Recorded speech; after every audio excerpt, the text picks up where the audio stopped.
Mars 11 GTR.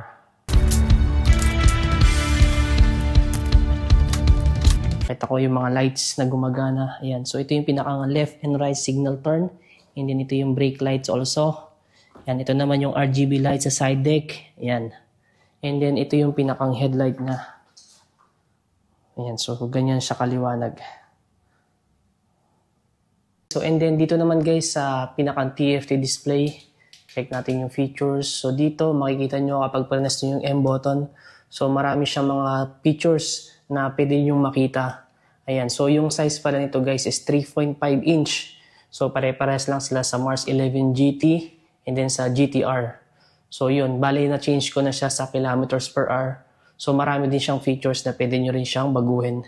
Dito naman guys, sa pinakang brake niya is full hydraulic brake. Brake niya, ang ganda. So, ito yung guys, quad piston.